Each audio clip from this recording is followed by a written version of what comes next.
Brought to you by Biz Analyst by खाता book. नमस्ते, मेरा नाम है अभिनव और आप क्लिक करके देखना शुरू कर चुके हैं द ललन टॉप शो। आज सुबह से सोशल मीडिया पर बिजली संकट की बड़ी चर्चा है। तरह तरह के मीम शेयर किए जा रहे हैं। कोई हाथ से पंखा हाँके दे रहा है, कोई पसीना पोछे ले रहा है।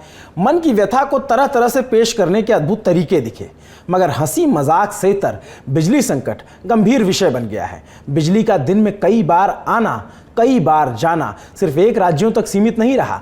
देश के 16 राज्य बिजली संकट से जूझ रहे हैं। कहीं किसान प्रदर्शन कर रहे हैं तो कहीं व्यापारी त्राही त्राही। घर में बैठे आम लोगों का इस प्रचंड गर्मी में पावर शॉर्टेज ने दिमाग शॉर्ट कर रखा है। आखिर इसके पीछे की वजह क्या है? कब तक यूं बिजली कटती रहेगी? क्या वाकई कोयले का संकट है? अगर हां तो कितने दिन का कोयला हिंदुस्तान के पास बचा है? सारे सवालों का विस्तार से जवाब तलाशेंगे। बड़ी खबर में इसी पर बात करेंगे, लेकिन सबसे पहले दिन की सुर्खियां। पहली सुर्खी, दिल्ली के शाहीन बाग में नारकोटिक्स विभाग ने छापेमारी में ड्रग्स की एक बड़ी खेप बरामद की। नारकोटिक्स कंट्रोल ब्यूरो यानी एनसीबी के मुताबिक वहां से 50 किलो हेरोइन बरामद हुई, जिसकी अनुमानित कीमत करीब 100 करोड़ रुपए बताई जा रही है। इसके अलावा 30 लाख रुपए नगद और एक नोट गिनने की मशीन भी पकड़ी गई। इसको लेकर एनसीबी चीफ एसएस प्रधान ने बड़े खुलासे किए। एनसीबी चीफ प्रधान ने बताया कि इसका पूरा एक सिंडिकेट है। यह सिंडिकेट समुद्री और ज़मीनी रास्तों के माध्यम से भारत में माल की तस्करी कर रहे थे। ये लोग विभिन्न मार्गों से हेरोइन की तस्करी करते थे, बाद में कुछ अफगान नागरिकों की मदद से भारत में सप्लाई करते थे। अंदेशा ये भी जताया जा रहा है कि इनका संबंध आतंकवाद और पाकिस्तान से भी हो सकते हैं। अगली सुर्खी असम से आई है। कांग्रेस समर्थित विधायक जिग्नेश मेवाणी को आज जमानत मिल गई। आपको बता दें, प्रधानमंत्री नरेंद्र मोदी पर टिप्पणी करने के मामले में असम की कोकराझार कोर्ट ने उन्हें 25 अप्रैल को जमानत मिली थी। इसके तुरंत बाद जिग्नेश को महिला पुलिस के साथ बदतमीजी करने के मामले में गिरफ्तार कर लिया गया था, जिसके बाद 26 अप्रैल को जिग्नेश को 5 दिन की पुलिस कस्टडी में भेजा गया। आज जिग्नेश को बारपेटा जिला और सत्र न्यायालय से इस मामले में भी जमानत मिल गई। अगली सुर्खी उत्तर प्रदेश से आई। बीजेपी में शामिल होने के अटकलों के बीच आज शिवपाल सिंह यादव ने कहा कि जल्द ही वो नए मोर्चे का गठन करेंगे। फर्रुखाबाद में पत्रकारों से बातचीत करते हुए शिवपाल ने अखिलेश यादव के उस बयान पर प्रतिक्रिया दी जिसमें सपा प्रमुख ने कहा था कि अगर वो बीजेपी में जाना चाहते हैं तो चले जाएं। शिवपाल ने अखिलेश के बयान को नादानी भरा बताते हुए कहा कि पहले वो मुझे सपा के विधानमंडल दल से बाहर करें। सुनिए उनकी बाइट। तो ये गैर जिम्मेदाराना बयान है, नादानी का बयान है ये। हम वैसे तो मैं समाजवादी पार्टी के 1 से 11 जो विधायक जीते हैं उनमें से हैं। अब पता नहीं उन्हें अगर यही भाजपा में भेजना है तो फिर निकाल देना चाहिए उनको। और पहले ही मैं तो कह चुका हूँ कि कोई भी बात होगी तो जब भी उचित समय होगा तो उचित समय से आप लोगों को। शिवपाल ने एक बार फिर से दोहराया कि अगर नेताजी यानी मुलायम सिंह यादव चाहते तो आजम खान जेल से बाहर होते, क्योंकि प्रधानमंत्री नरेंद्र मोदी नेताजी का सम्मान करते हैं। शिवपाल ने कहा कि ईद के बाद वो अपनी पार्टी के नेताओं के साथ बैठक करेंगे और फिर नया मोर्चा बनाएंगे। अगली सुर्खी हैदराबाद से आई है।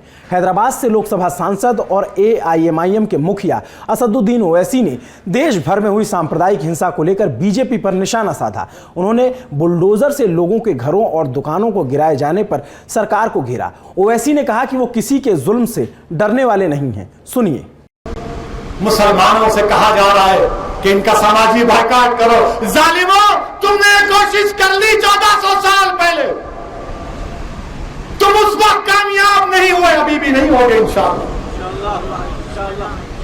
आज खरगोन में कहा जा रहा है कि मुसलमानों का बायकॉट करो, दुकानों से कुछ मत खरीदो। क्या तुम रज़ाक हो? क्या तुम्हारे बायकॉट से अल्लाह मुझे रिस्क नहीं देगा? हाँ, कम हो जाएगी, मगर मुझे रिस्क तो अल्लाह देने वाला है, वो रज़ाक है। एएमआईएम ने रमजान के आखिरी जुमे पर मक्का मस्जिद में यौम उल कुरान का कार्यक्रम आयोजित किया था। ओवैसी अपने भाषण के दौरान हिंसा की हुई घटनाओं पर चर्चा करते हुए भावुक भी हुए। ये थी सुर्खियां। आप चलते हैं दिन की बड़ी खबर की ओर।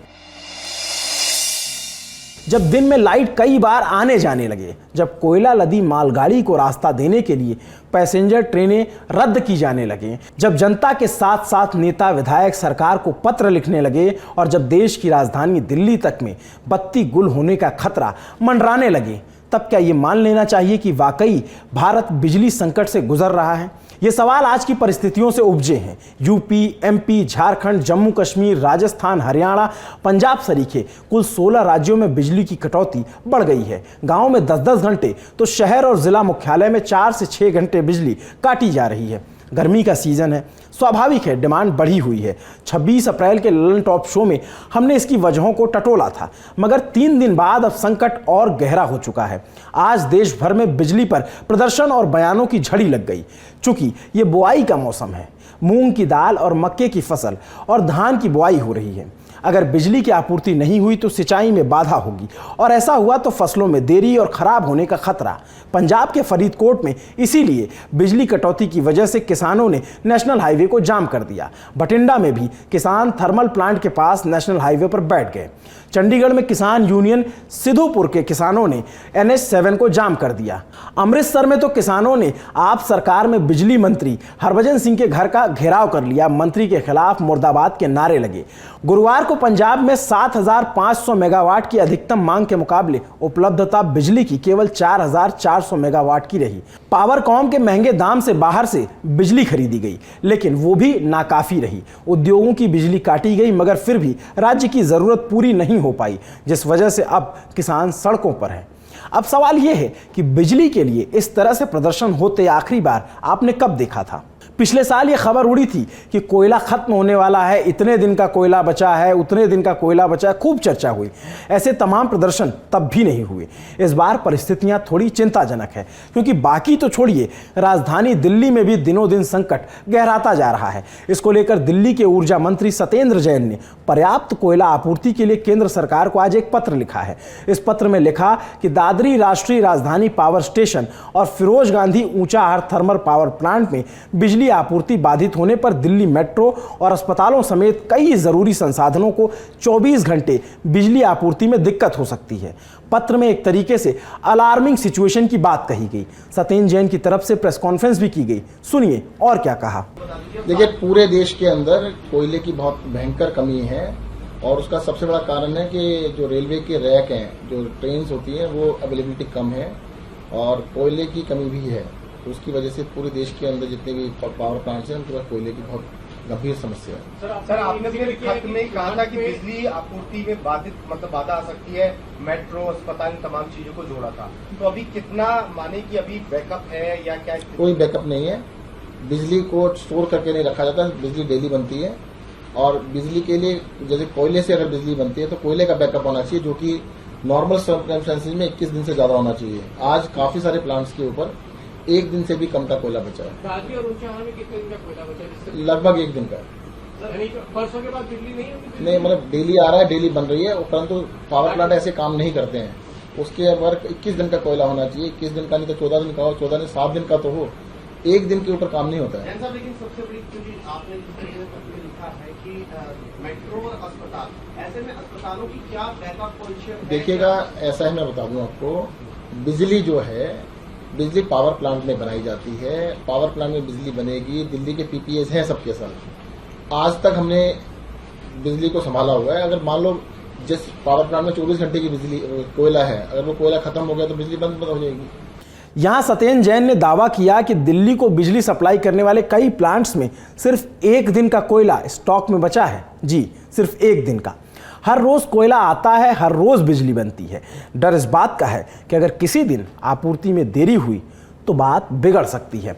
दादरी, ऊंचाहार, कहलगांव, फरक्का और झज्जर पावर प्लांट से 1,751 मेगावाट बिजली हर दिन दिल्ली को भेजी जाती है। दिल्ली में ज़्यादातर आपूर्ति 708 मेगावाट दादरी 2 पावर प्लांट से की जाती है। वहीं ऊंचाहार से 100 मेगावाट बिजली की आपूर्ति होती है। नेशनल पोर्टल की डेली कोल रिपोर्ट के मुताबिक इन सभी पावर प्लांट्स में कोयले की कमी है। राजधानी दिल्ली को सबसे अधिक बिजली एनटीपी दादरी 756 मेगावाट और एनटीपीसी दादरी 2 728 मेगावाट से मिलती है।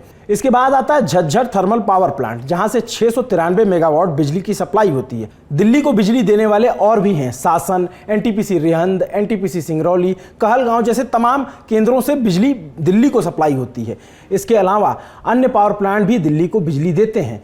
दिल्ली को थोड़ी बहुत बिजली वेस्ट मैनेजमेंट से भी मिलती है। Timarpur Okhla waste management limited, Delhi municipal solid waste management limited और east Delhi waste management limited company, ये तीनों मिलाकर 40 मेगावाट बिजली का उत्पादन करते हैं, जो काफ़ी कम है।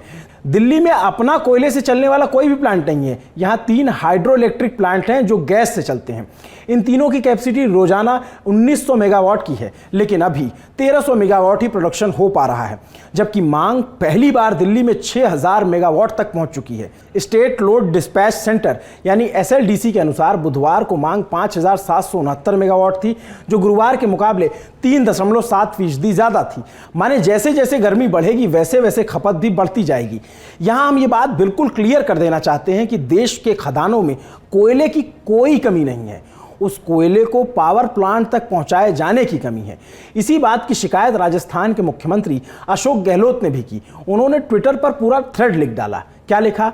देश के 16 राज्यों में बढ़ती गर्मी के कारण बिजली की मांग बढ़ी है और इसके अनुरूप कोयले की आपूर्ति नहीं हो रही है, जिसके कारण आवश्यकता अनुसार बिजली आपूर्ति संभव नहीं है। ये एक राष्ट्रीय संकट है। मैं सभी से अपील करता हूं कि इस संकट में एकजुट होकर परिस्थितियों को बेहतर बनाने के लिए सरकार का साथ दें। अपने निवास या कार्य क्षेत्र में गैर जरूरी बिजली उपकरणों को बंद रखें। अपनी प्राथमिकताएं तय करें, बिजली का उपयोग जरूरत के मुताबिक करें।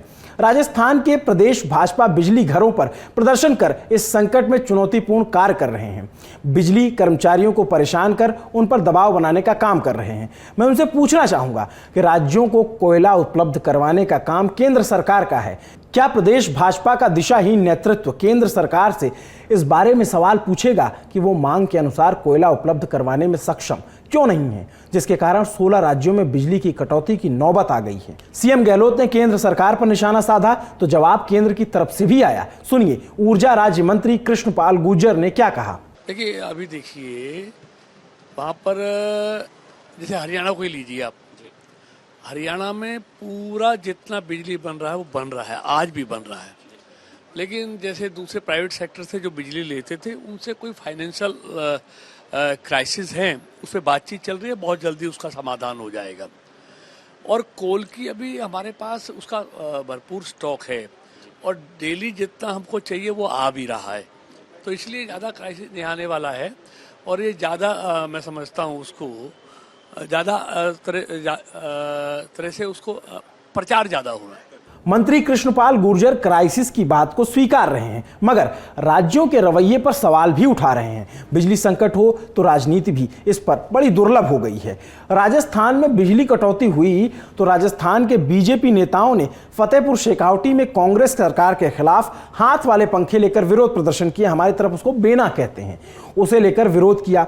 तो फिर जम्मू में कांग्रेस कार्यकर्ताओं ने बीजेपी सरकार के खिलाफ, केंद्र की सरकार के खिलाफ विरोध प्रदर्शन किया। यानी एक दूसरे पर आरोप प्रत्यारोप की राजनीति चल रही है, दोष मढ़े जा रहे हैं। अब सवाल है कि राजनीति से इतर इस संकट से उभारने का रास्ता क्या है। देखिए, बिजली देने का काम राज्य सरकार करती है, मगर जिस कोयले से बिजली बनती है उसकी आपूर्ति का जिम्मा केंद्र सरकार के कांधों पर है। अब रास्ता यहीं से निकलेगा कि अगर तेजी से कोयले को पावर प्लांट तक पहुंचाया जाए, जिसके लिए ऊर्जा मंत्रालय और रेल मंत्रालय अब साथ काम कर रहा है।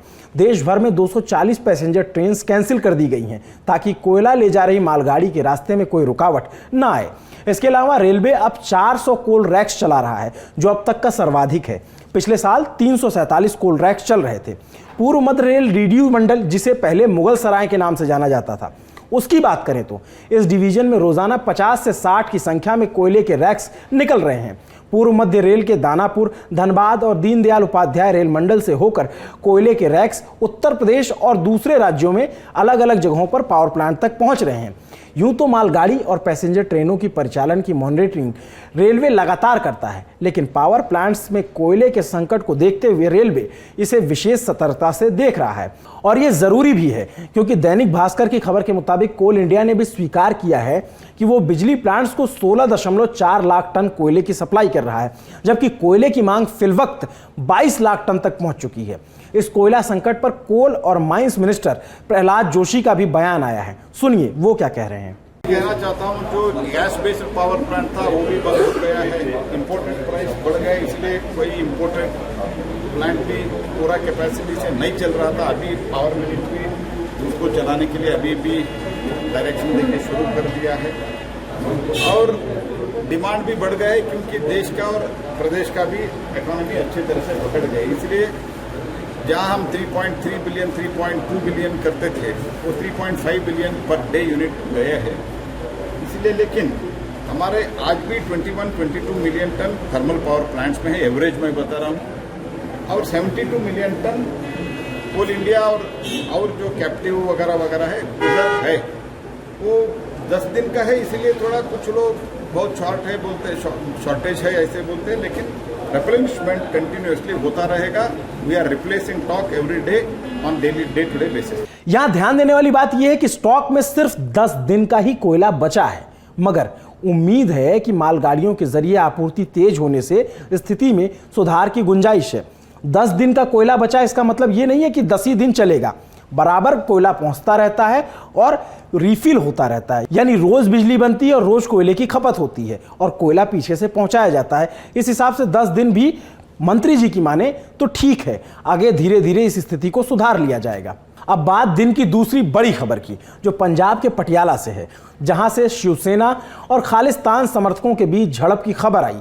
दोनों ओर से जमकर पत्थरबाजी हुई, तलवारें लहराई गईं। हालात को नियंत्रित करने के लिए पुलिस को हवाई फायरिंग करनी पड़ी। ये सब क्यों हुआ, कैसे हुआ, ये समझने की कोशिश करते हैं। खालिस्तान समर्थक संगठन सिख फॉर जस्टिस के सरगना गुरपवंत सिंह पन्नू ने 29 अप्रैल को खालिस्तान दिवस मनाने की घोषणा की थी। साथ ही उसने 29 अप्रैल को पंजाब के सभी सरकारी इमारतों पर खालिस्तान का झंडा लहराने का भी ऐलान किया था। उसने झंडा फहराने का वीडियो बनाकर भेजने वाले को $1 लाख का इनाम देने का ऐलान किया। सिख फॉर जस्टिस पर भारत सरकार ने यूएपीए के तहत बैन लगा रखा है। इसका मुख्य रूप से एजेंडा पंजाब में अलग से खालिस्तान की मांग करना है। अमेरिका में वकील और पंजाब यूनिवर्सिटी से लॉ की डिग्री कर चुका गुरपवंत सिंह पन्नू SFJ का चेहरा है। वो अमेरिका में बैठकर यहां साजिशें रचता है। वो भारत का मोस्ट वांटेड आतंकी है। 1 जुलाई 2020 को भारत सरकार ने गुरपवंत सिंह पन्नू को संशोधित यूएपीए कानून के तहत आतंकवादी घोषित कर रखा है। जुलाई 2020 में ही पंजाब पुलिस ने अमृतसर और कपूरथला में उसके खिलाफ राजद्रोह का केस भी दर्ज किया था। गुरपवंत सिंह पन्नू अमृतसर के खानकोट गांव में पैदा हुआ था। बाद में वो विदेश चला गया और ISI के सहयोग से पंजाब में खालिस्तानी मूवमेंट को चलाता रहता है और उसको गाहे बगाहे जिंदा करने की कोशिश भी करता रहता है। पन्नू की घोषणा के खिलाफ शिवसेना ने 29 अप्रैल को खालिस्तान मुर्दाबाद मार्च निकालने की घोषणा की। शिवसेना के पंजाब कार्यकारी हरीश सिंगला ने कहा कि शिवसेना कभी पंजाब में खालिस्तान नहीं बनने देगी और ना ही किसी को खालिस्तान का नाम लेने देगी। शिवसेना का ये मार्च आर्य समाज चौक से शुरू हुआ, जो अलग अलग बाजारों से होकर गुजरना था। मार्च में शामिल लोग खालिस्तान मुर्दाबाद के नारे उधर से लगा रहे थे, उधर से भी एक मार्च चल रहा था। इसी दौरान दोनों मार्च आमने सामने आए, कुछ खालिस्तानी समर्थक बीच में आए, जिसके बाद मार्च हिंसक हो गया।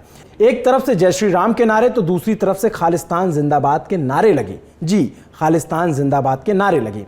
तलवारें लहराई जाने लगी। भारी संख्या में मौजूद खालिस्तान समर्थकों ने फाउंटेन चौक पर जाम कर दिया और खालिस्तान जिंदाबाद के नारे ऊपर चढ़कर लगाए गए।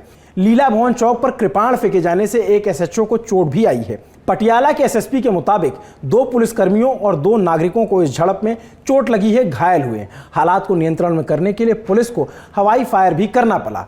पटियाला के SSP के मुताबिक 2 पुलिसकर्मियों और 2 नागरिकों को इस झड़प हुई उसमें चोट लगी है, घायल हुए हैं। हालात को नियंत्रण में करने के लिए पुलिस को हवाई फायर भी करना पड़ा। फिलहाल पुलिस का दावा है कि स्थिति नियंत्रण में है। तनावपूर्ण माहौल को देखते हुए पटियाला में आज शाम 7 बजे से कल सुबह 6 बजे तक के लिए कर्फ्यू लगा दिया गया है। वहीं दूसरी तरफ शिवसेना हाईकमान ने हरीश सिंगला को पार्टी से निष्कासित कर दिया है। शिवसेना की ओर से जारी किए गए पत्र में इसकी वजह पार्टी विरोधी गतिविधियों में लिप्त पाए जाना है। पटियाला में हिंसक झड़प के बाद राजनीतिक दलों की ओर से प्रतिक्रियाएं भी आने लगी। बीजेपी नेता मनजिंदर सिंह सिरसा ने आरोप लगाया कि पंजाब पुलिस और पंजाब सरकार को इस मामले की जानकारी थी, लेकिन इसे होने दिया गया। सुनिए। आज जो पटियाला में हुआ, इस सब की जानकारी पंजाब पुलिस को, पंजाब की सरकार को, प्रशासन को थी। बकायदा 3 दिन से ये इशू बना हुआ था और बार बार लोग पुलिस को कह रहे थे पुलिस द्वारा ये आश्वासन दिए गए थे प्रशासन द्वारा, ऐसा कुछ नहीं होगा, लेकिन जानबूझकर इसको होने दिया गया, ऐसा माहौल क्रिएट होने दिया गया। क्योंकि ये जो आज सरकार है आम आदमी पार्टी के, ये अर्बन नक्सलाइट लोग हैं। ये लोगों को बांटकर, धर्म के नाम पर बांटकर ये राज सत्ता को हासिल करने के लिए मानी जाने वाली पार्टी है। अब ये और आगे राज सत्ता हासिल करें, देश में जाएं, इसके लिए पंजाब का नुकसान करेंगे, आपसी लोगों को लड़ाएंगे, धर्म के लोगों को भिड़ाएंगे आपस के अंदर। मैं पंजाब के लोगों को कहना चाहता हूं, आपको संयम रखने की जरूरत है। अकाली दल के नेता डॉक्टर दलजीत सिंह चीमा ने घटना पर अफसोस जताते हुए सरकार से शांति व्यवस्था बहाल करने की अपील की। आम आदमी पार्टी सरकार से तुरंत इस मसले में हस्तक्षेप कर शांति व्यवस्था बनाने के लिए कहा गया। कांग्रेस के पूर्व अध्यक्ष और वायनाड से सांसद राहुल गांधी ने भी पंजाब को संवेदनशील राज्य बताते हुए राज्य सरकार से कानून व्यवस्था बनाए रखने की अपील की।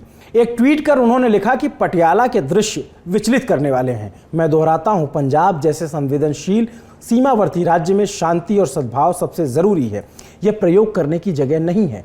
मैं गंभीरता से पंजाब सरकार से कानून व्यवस्था बनाए रखने की अपील करता हूं। पटियाला में हुई हिंसक झड़प पर मुख्यमंत्री भगवंत मान का भी बयान आया। उन्होंने ट्वीट करके कहा कि पटियाला में झड़प की घटना बेहद दुर्भाग्यपूर्ण है। मैंने डीजीपी से बात की है, इलाके में शांति बहाल कर दी गई है। सीएम ने कहा कि हम स्थिति की बारीकी से निगरानी कर रहे हैं और किसी को भी राज्य में अशांति पैदा नहीं करने देंगे। पंजाब की शांति और सद्भाव अत्यंत महत्वपूर्ण है। मामले में पुलिस ने जांच शुरू कर दी है और हो सकता है कि आगे गिरफ्तारियां भी हों। अब वक्त है विदा लेने का। शुक्रिया, शुभ रात्रि। वीकेंड है, एंजॉय कीजिए, हमारी भी छुट्टी है, हम भी मौज करेंगे, क्रिकेट विकेट भी खेल लेते हैं। अब मिलेंगे सोमवार को।